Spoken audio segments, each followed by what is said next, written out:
We are back. It is day 2 of the Yankees Hope Week, and tonight's honoree is Bottomless Closet. For more than 25 years, the nonprofit organization has provided women of limited means with guidance for entering the workforce. It includes resume coaching, interview preparation, and career development workshops. And to cap it off, they supply those women professional attire to wear for job interviews. Yankees players and coaches toured the organization's facility in Midtown Manhattan, helped to unpack inventory and lended a hand with selecting workplace clothing for clients. Wonderful. The Yankees Hope Week initiative helps others persevere and excel. It's based on the belief that acts of goodwill can provide hope and encouragement to all. It all began back in 2009, and earlier today, Meredith Marakovitz caught up with Jason Ziillo to talk about the meaningful time of the season. Thank you, Jason. It's hard to believe this is the 16th annual Hope Week. I know this is something that is truly your pride and joy, getting it together. Just how did this all come about on day one? Long time ago, spitballing with my department about different ways that we can impact inspiring people above and beyond what we regularly do. You know, it's great to have people out to the game, maybe autograph, maybe meet a player, but do something a little bit different, kind of in the vein of the excellence that the Steinbrenner family likes all of its employees to think about when they're doing something. And I think Hope Week's a result of that. You look at this year alone, there's already been some great organizations and awesome individuals that have been honored. I'm looking to yesterday with Love Nana. How did you find them? Nana, I mean, it's just one of those things where you're kind of scouring the internet. You're receiving an influx of emails and phone calls throughout the year, and it's a dedicated staff that I have that looks under every rock to find people like Nana.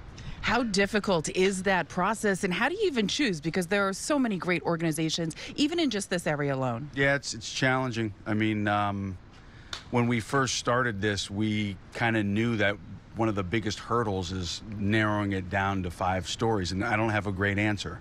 I just know that there's a lot of inspiring people out there, and we're lucky enough to at least celebrate 5 of them. How has this grown over the years from your idea when it started to what it's really become now? I think it's just settled into a tradition here, which is I don't say that lightly because we're an organization that's not necessarily looking for more tradition. It's just there's a momentum that we've felt since we started that's still there. And it starts a lot with our players. Obviously, they kind of drive the bus on this stuff. I mean, they're the people that people recognize and are inspired by in many respects. And the fact that in the middle of all this 162 game grind, that they're willing to say, hey, we're going to go the extra mile for these 5 days. What's been your most unique surprise or most memorable surprise, letting the person know that they were the honoree over the years? There's so many. I mean, I was rewatching a video of Jane Lang going back probably, I think, 15 years at least, where we knocked on her front door in this nondescript New Jersey town and decided to take the train to Yankee Stadium with her. And oh, by the way, she's blind and she's been doing it by herself and her guide dog for the last several decades. So Jane passed away last year, unfortunately, but I watched that video again recently and made me smile. How satisfying is it to be able to help others?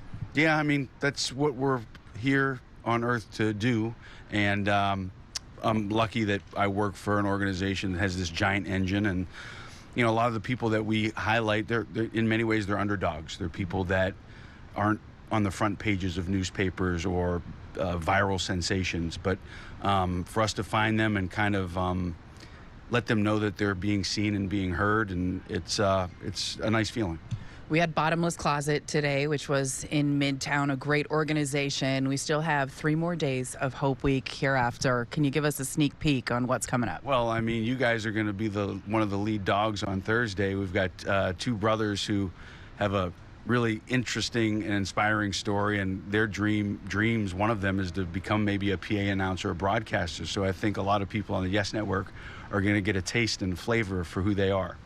I think I'm one of those people, if I'm not mistaken. I think I'll be hanging out with them, and I cannot wait. Hey, if there is an organization or an individual out there that wants to get somebody in front of you and wants to be a part of Hope Week in coming years, how would they do that?